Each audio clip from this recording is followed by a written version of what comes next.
கிறிஸ்துவுக்குள் பிரியமான சகோதர சகோதரிகளே, உங்கள் யாவரையும் இயேசு கிறிஸ்துவின் இனிதான நாமத்தினாலே வாழ்த்தி வரவேற்கிறேன். தேவனுடைய வார்த்தை சொல்லுகிறது, சத்தியத்தையும் அறிவீர்கள், சத்தியம் உங்களை விடுதலையாக்கும் என்று சொல்லுகிறது. இன்றைய சிந்தனைக்கு எடுத்துக்கொண்ட வேத வசனம் யோவான் 16:7. நான் உங்களுக்கு உண்மையை சொல்லுகிறேன், நான் போகிறது உங்களுக்கு பிரயோஜனமாயிருக்கும்.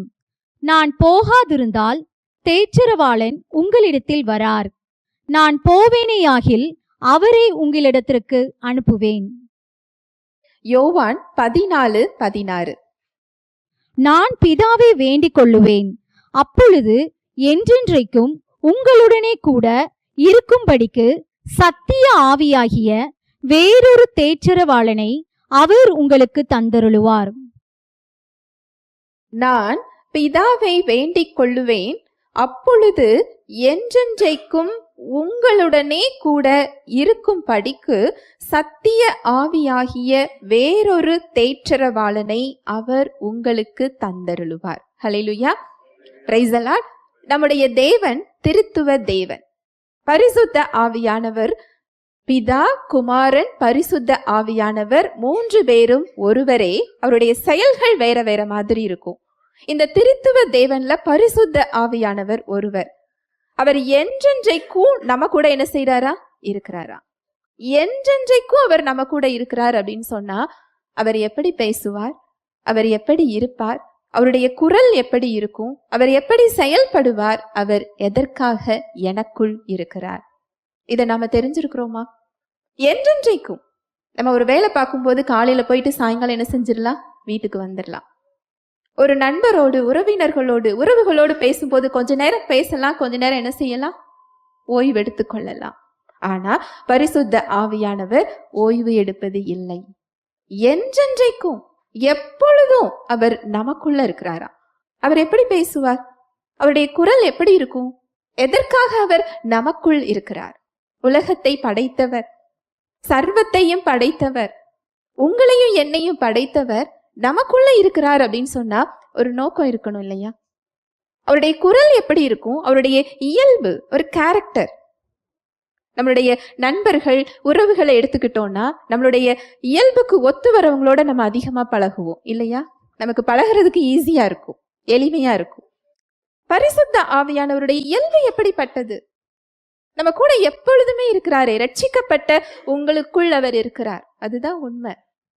நீங்க சொல்லலாம், நான் இவ்வளவு பிரச்சனைக்கு மத்தியில இருக்கிறேனே, இவ்வளவு கவலைக்கு மத்தியில இருக்கிறேன், இவ்வளவு சோர்வுக்கு மத்தியில இருக்கிறேன், இந்த நோயில நான் ஏன் இருக்கணும், கட்டுகள்ல நான் ஏன் இருக்கணும், நீங்க கேள்வி கேட்கலாம்.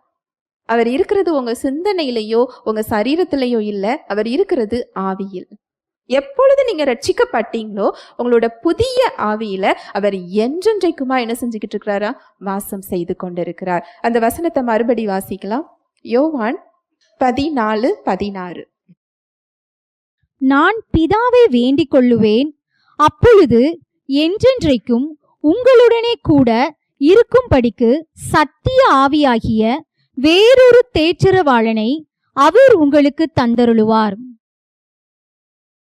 நான் பிதாவை வேண்டிக் கொள்ளுவேன், அப்பொழுது என்றென்றைக்கும். நீங்க உணர்ந்தீர்கள் என்றாலும் சரி, உணரவில்லை என்றாலும் சரி, நீங்க ரட்சிக்கப்பட்டிருந்தீங்கன்னா அவர் இப்ப எங்கதான் இருக்கிறாரு? நமக்குள்ளதான் இருக்கிறார், உங்களுக்குள்ளதான் இருக்கிறார்.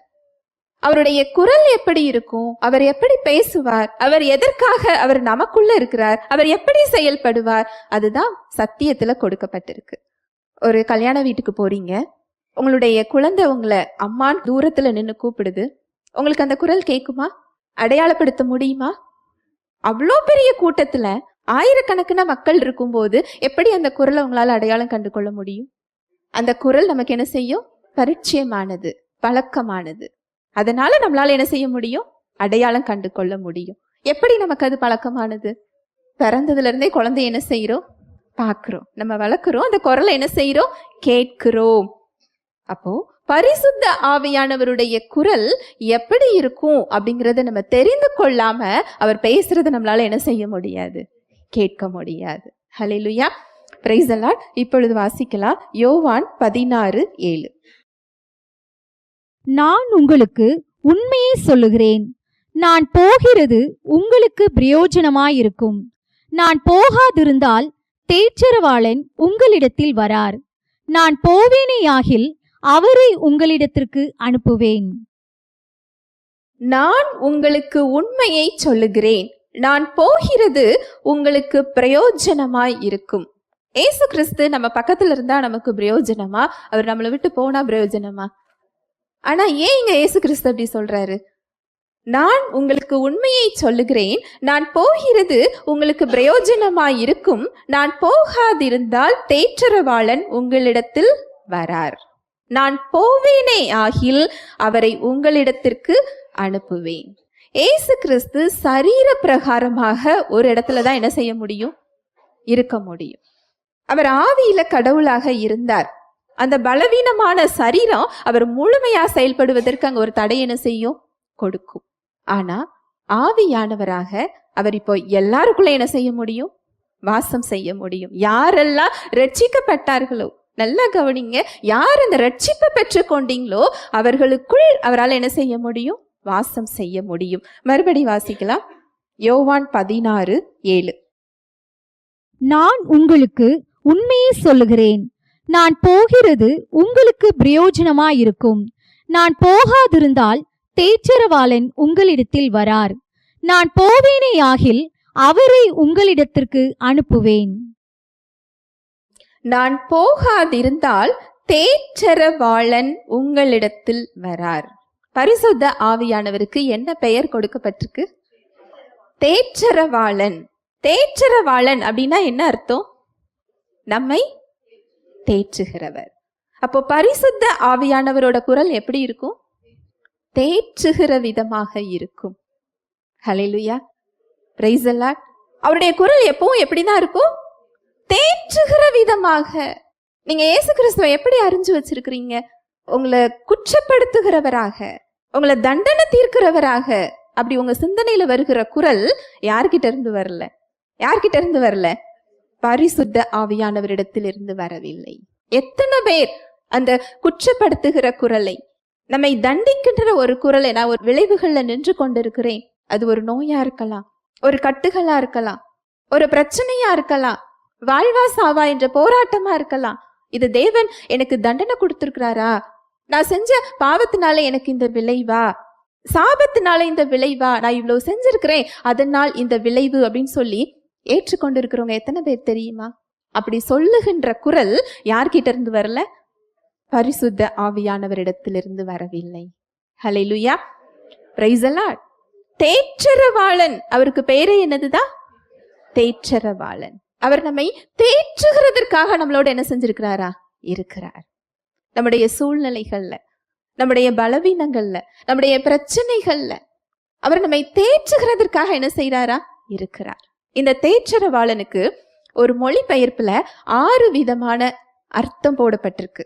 என்ன போடப்பட்டிருக்கு அப்படின்னா, தேற்றரவாளன், ஆலோசனை சொல்பவர், வழக்காடுபவர், பரிந்து பேசுபவர், பலப்படுத்துபவர், காத்திருக்கிறவர். இந்த தேற்றரவாளன், கம்ஃபர்டர் அப்படிங்கிறதுக்கு இந்த 6 விதமான அர்த்தம் ஒரு மொழிபெயர்ப்பில் என்ன செய்யப்பட்டிருக்கு? போடப்பட்டிருக்கு. நான் மறுபடி வாசிக்கிறேன். தேற்றரவாளன், ஆலோசனை சொல்பவர், வழக்காடுபவர், பரிந்து பேசுபவர், பலப்படுத்துகிறவர், காத்திருக்கிறவர். இந்த தேற்றுறதுக்கு, இந்த ஆறுதலை நம்ம யார்கிட்டலாம் தேடுறோம் இல்லையா? மனிதர்கள் கிட்ட, நண்பர்கள் கிட்ட, உறவுகள் கிட்ட. எனக்கு யாராவது ஆறுதல் சொல்ல மாட்டாங்களா? எனக்கு சோர்வா இருக்குதே, என்னை யாராவது தேற்ற மாட்டாங்களா? என் கண்ணீரை துடைக்க மாட்டாங்களா? எத்தனை பேர்கிட்ட தேடுறோம்? போனை எடுத்து எத்தனை பேர்கிட்ட மணிக்கணக்கா பேசுறோம்? நம்ம பிரச்சனைகளையெல்லாம் சொல்றோமே, அந்த ஆறுதலை நாம பெற்றுக்கொள்றோமா? இல்ல அவங்களால அந்த ஆறுதலை என்ன செய்ய முடியும்? கொடுக்க முடியுமா? முடியாது. ஒரு ஆறுதல் சொல்ல முடியும், அந்த வார்த்தை நம்மை ஆறுதல் என்ன செய்ய முடியாது? படுத்த முடியாது. அதனாலதான் ஆட்சி தேற்றுபவர் நமக்காக என்ன செய்யப்பட்டிருக்கிறாரா? கொடுக்கப்பட்டிருக்கிறார். ஹல்லேலூயா, பிரைஸ் தி லார்ட். நீங்க பரிசுத்த ஆவியானவரை எப்படி பாக்குறீங்க? ஏசு கிறிஸ்துவை நீங்க எப்படி பாக்குறீங்க? பரிசுத்த ஆவியானவர் சத்தியத்திற்கு நேராக நம்மை வழி நடத்துகிறதுக்காக என்ன செய்யறாரா? கொடுக்கப்பட்டிருக்கிறார். நீங்க சத்தியத்தை நீங்க அறிந்து கொள்ளாம பரிசுத்த ஆவியானவரோட குரலை நீங்க என்ன செய்ய முடியாது? அறிந்து கொள்ள முடியாது. ஏன்னா இயேசு கிறிஸ்து தான் சத்தியம், அவருடைய வார்த்தை தான் சத்தியம். பரிசுத்த ஆவியானவருக்கு இன்னொரு பெயர் சத்திய ஆவியானவர். அவர் பேசுகிற வார்த்தை சத்தியத்திற்கு புறம்பாக என்ன செய்ய மாட்டார்? பேச மாட்டார். மறுபடி சொல்றேன், இயேசு கிறிஸ்து தான் சத்தியம், அவருடைய வார்த்தை தான் என்னது? சத்தியம். யோவான் 17 சொல்லப்பட்டிருக்கு. இயேசு கிறிஸ்துவுக்கு இன்னொரு பெயர் சத்திய ஆவியானவர். அப்போ சத்தியம் வேற, ஆவியானவர் வேற கிடையாது. சத்தியத்திற்கு புறம்பாக ஆவியானவர் என்ன செய்ய மாட்டார்? பேச மாட்டார். அப்போ சத்தியத்திற்கு புறம்பாக அவர் பேச மாட்டார் அப்படின்னா எனக்கு சத்தியம் என்னன்னு என்ன செஞ்சிருக்கணும்?